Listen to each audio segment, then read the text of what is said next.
and today I'm going to read something out to you. So I hope you enjoy it. Let me know in the comments below. If you have any feedback, I would very much appreciate it. So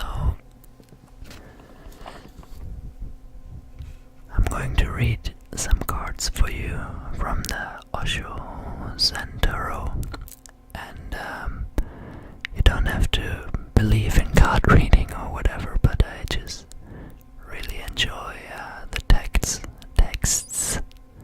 as they're very soothing and relaxing. So yeah.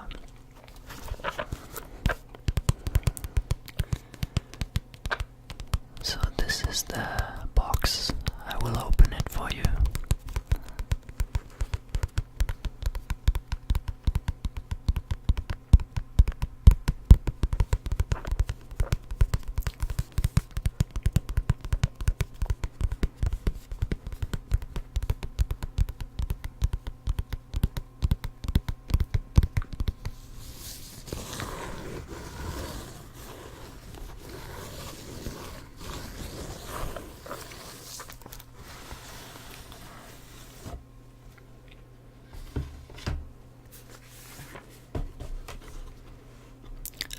Let's see what the cards say. There's this booklet.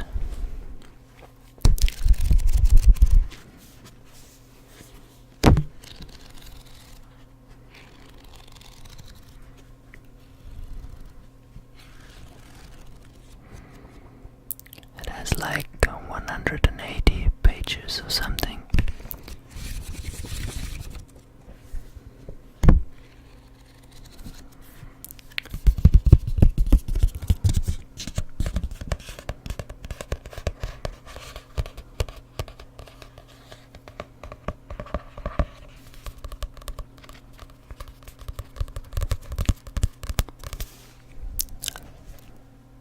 Let's pick the first card.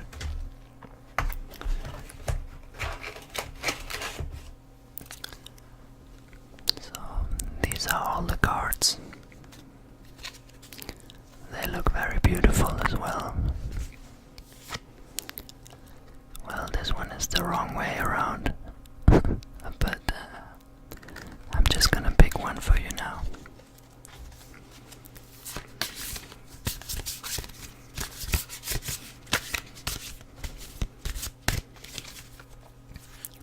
First we have to shuffle them a little bit.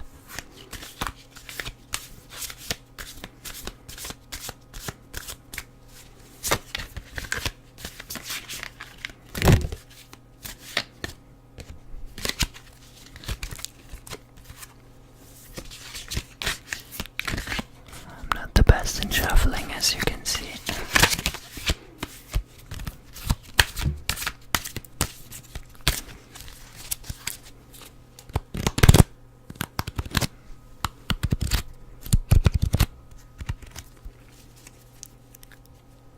Okay.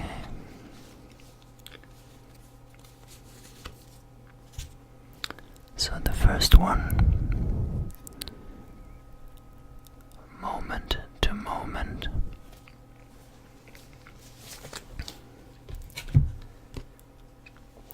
It's a very colorful card. It also makes sounds.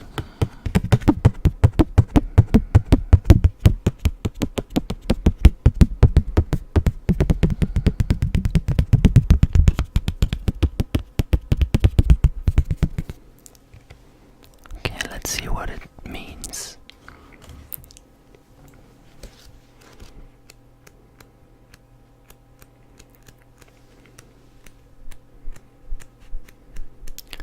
I first have to find it in the book.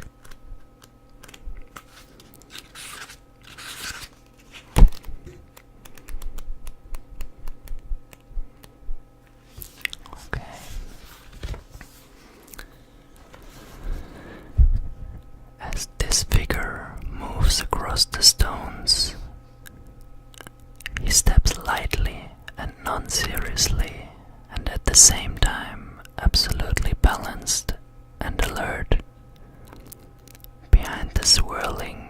changing waters, we can see the shapes of buildings. There appears to be a city in the background. The man is in the marketplace, but at the same time outside of it, maintaining his balance and able to watch it from above. This card challenges us to move away from our preoccupations with other spaces and other times and stay alert to what is happening in the here and now. Life is a great ocean in which you can play if you drop all your judgments, your preferences, and the attachment to the details of your long-term plans. Be available to what comes your way as it comes, and don't worry if you stumble or fall. Just pick yourself up, dust yourself off, have a good laugh, and carry on. So this was the commentary, and now there's some small text from Osho as well. The past is no more, and the future is not yet. Both are unnecessarily moving in directions which don't exist. One used to exist but no longer exists, and one has not even started to exist. The only right person is one who lives moment to moment, whose arrow is directed to the moment, who is always here and now, wherever he is. His whole consciousness, his whole being is involved in the reality of here and in the reality of now. That's the only right direction. Only such a man can enter into the Golden Gate. The present is the Golden Gate. Here now is the Golden Gate. And you can be in the present only if you are not ambitious. No accomplishment, no desire to achieve power, money, prestige, even enlightenment, because all ambition leads you into the future. Only a non-ambitious man can remain in the present. A man who wants to be in the present has not to think, has just to see and enter the gate. Experience will come, but experience has not to be premeditated.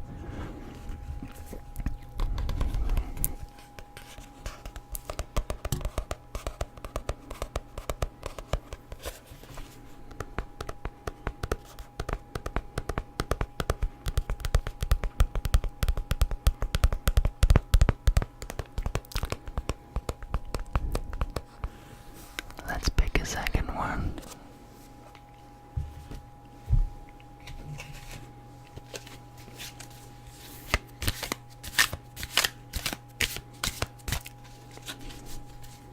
A little bit of shuffling again.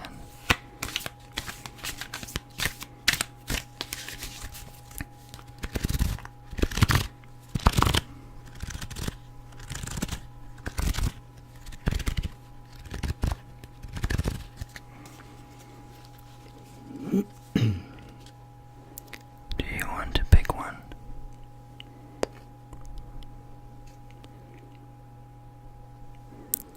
Okay, let's see what you took.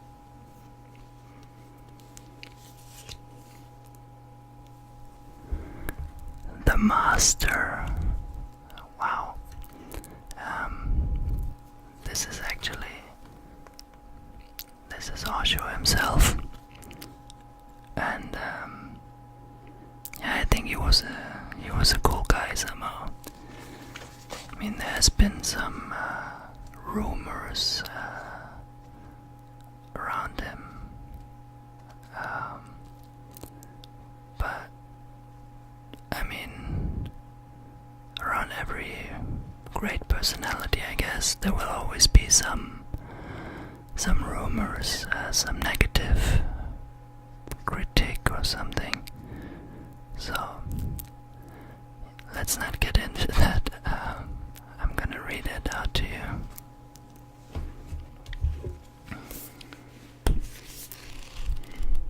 I think it's somewhere in the beginning.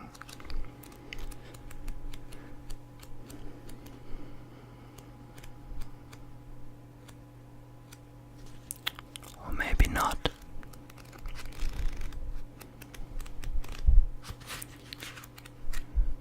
I found it. Excuse me. The master in Zen is not a master over others, but a master of himself. His every gesture and his every word reflect his enlightened state. He has no private goals, no desire that anything should be other than the way it is. His disciples gather around him not to follow him, but to soak up his presence and be inspired by his example.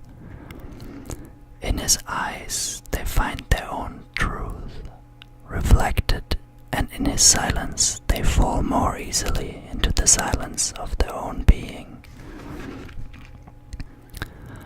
The master welcomes the disciples not because he wants to lead them, but because he has so much to share.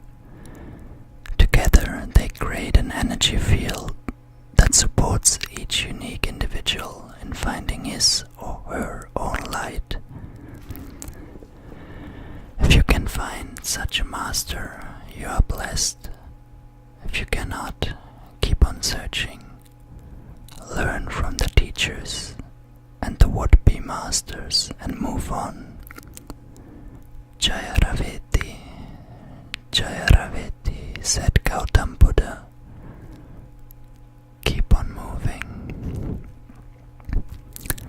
Beyond mind, there is an awareness that is intrinsic, that is not given to you by the outside, and is not an idea, and there's no experiment up to now that has found any center in the brain which corresponds to awareness. The whole work of meditation is to make you aware of all that is mind and disidentify yourself from it. That very separation is the greatest revolution that can happen to man. Now you can do and act on only that which makes you more joyous, fulfills you, gives you contentment, makes your life a work of art, a beauty. But this is possible only if the master in you is awake. Right now, the master is fast asleep, and the mind, the servant, is playing the role of the master. And the servant is not even your servant. The servant is created by the outside world. It follows the outside world and its laws. Once your awareness becomes a flame, it burns up the whole slavery that the mind has created. There's no blissfulness more precious than freedom, than being a master of your own destiny.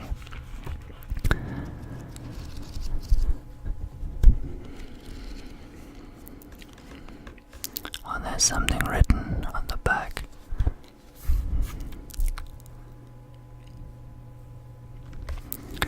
It says, "The Zen attitude towards life is that of laughter, of living, of enjoying, of celebrating. Zen is not anti-life, it is life affirmative. It accepts all that is." Let's pick one last card and then I'm going to sleep.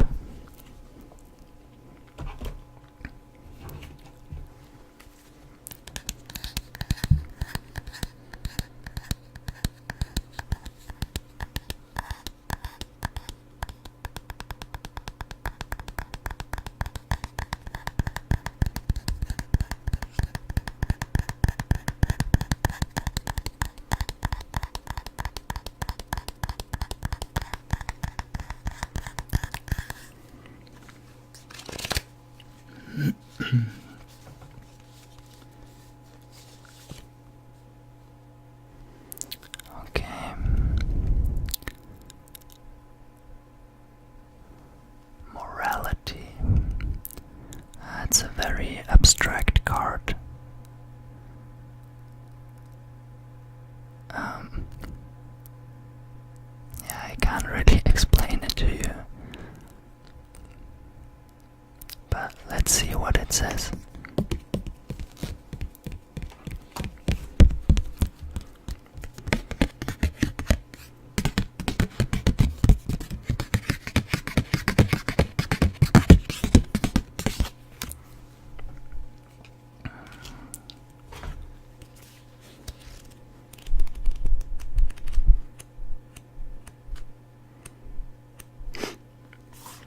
I found it.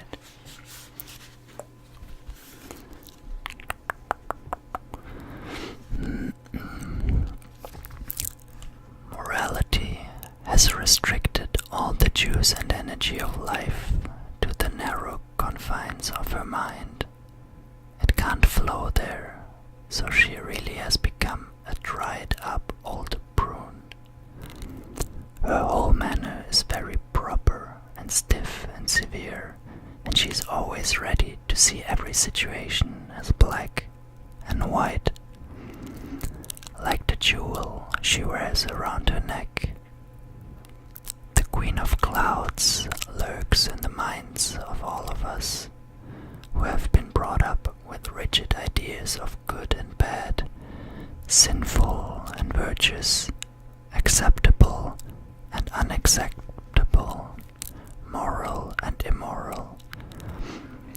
It's important to remember that all these judgments of the mind are just products of our conditioning, and whether our judgments are applied to ourselves or to others, they keep us from experiencing the beauty and godliness that lies within. Only when we break through the cage of our conditioning and reach the truth of our own hearts can we begin to see life as it really is. Bodhidharma far transcends moralists, Puritans, so-called good people, do-gooders. He has touched the very rock bottom of the problem.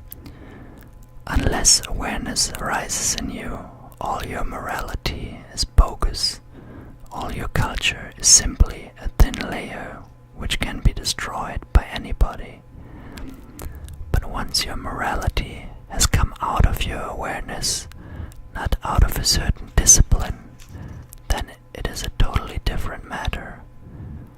Then you will respond in every situation out of your awareness, and whatever you do will be good. Awareness cannot do anything that is bad.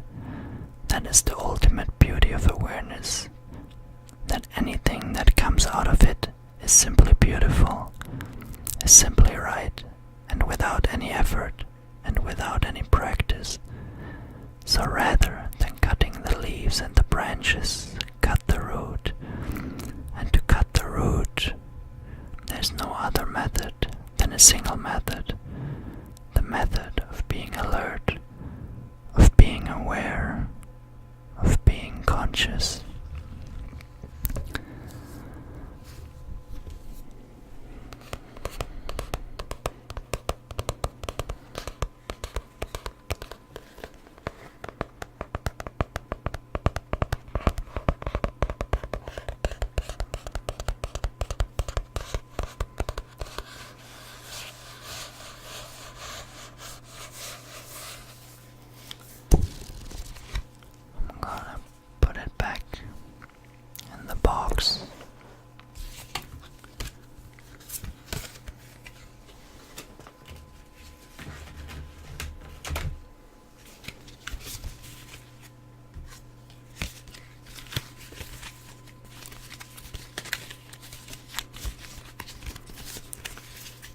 That's always the hardest part, to get all the cards back together. There we go.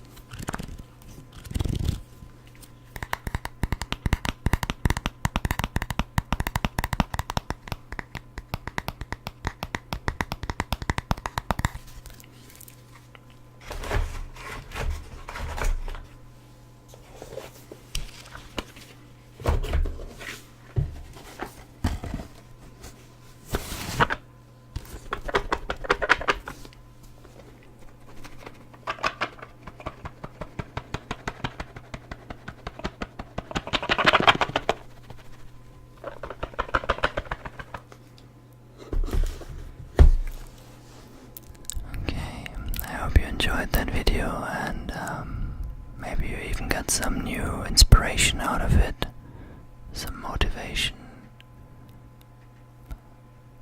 Have a beautiful night, sleep well, sweet dreams, and I'll see you soon. Take care, all the best.